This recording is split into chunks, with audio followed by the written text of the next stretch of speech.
Salam jumpa lagi Bapak Ibu, saudara-saudariku, orang-orang muda serta anak-anak yang dikasihi Tuhan.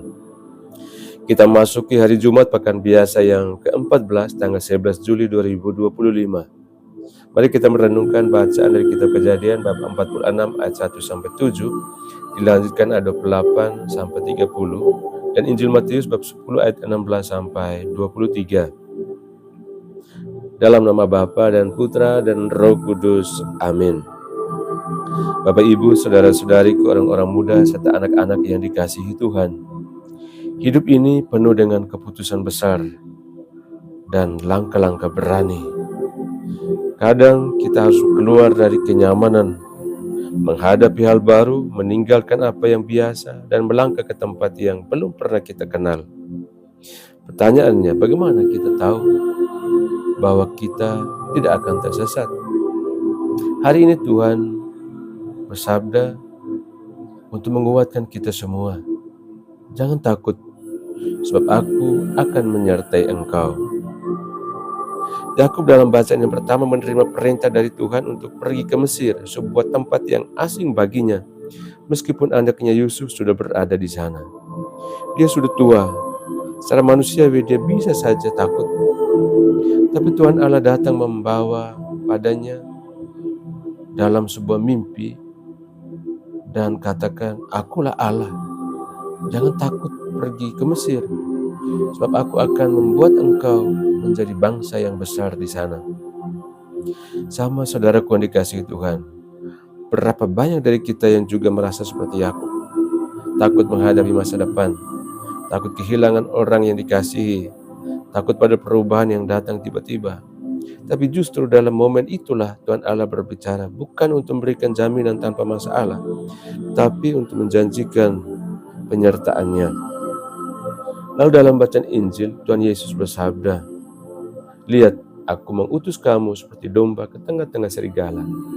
Kamu akan diserahkan kepada pengadilan, dibenci oleh semua orang karena namaku."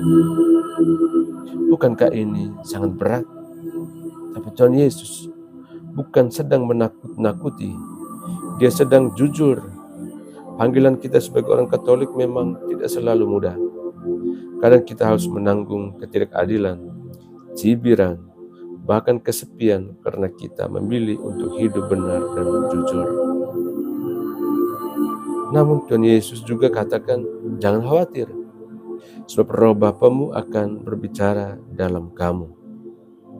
Ini bukan janji bahwa semuanya akan lancar-lancar saja, tapi janji bahwa kita tidak pernah sendirian. Dalam tantangan hidup, dalam keluarga, dalam pekerjaan, bahkan dalam sakit dan pengorbanan, Roh Kudus menyertai kita. Dia berbicara lewat kita. Dia menguatkan kita. Saudara-saudariku yang dikasihi Tuhan, dunia kita tidak sempurna. Kadang kita merasa menjadi domba di tengah serigala, terancam, kecil, tak berdaya. Tapi ingatlah, domba yang berjalan bersama gembalanya jauh lebih kuat dari kawanan dan serigala manapun. Yakub diberi kekuatan bukan karena dia hebat, tapi karena Tuhan berjalan bersamanya. Para murid diutus bukan karena mereka sudah siap segalanya, tapi karena Yesus menyertai mereka dengan Roh-Nya. Dan kita sehari-hari, apapun yang kita hadapi, boleh yakin jika kita melangkah bersama dengan Tuhan, maka kita tidak akan pernah melangkah sendirian. Maka saudara-saudari yang dikasihi Tuhan, hari ini mari kita renungkan dalam hati, apakah ada hal dalam hidup kita yang sedang kita takuti? Langkah besar, perubahan, ketidakpastian. Bawa semua itu ke hadapan Tuhan. Dengarkanlah bisikannya. Jangan takut, aku menyertaimu. Mari kita hidup sebagai domba-domba yang tidak takut serigala. Karena kita tahu Gembala Agung selalu berjalan di depan kita. Amin. Tuhan bersamamu. Semoga kita sekalian, semua mereka yang kita kenangkan dalam doa-doa kita, dan usaha-usaha kita senantiasa dilindungi dibimbing dan diberkati oleh Allah yang Maha Kuasa, Bapa dan Putra dan Roh Kudus. Amin.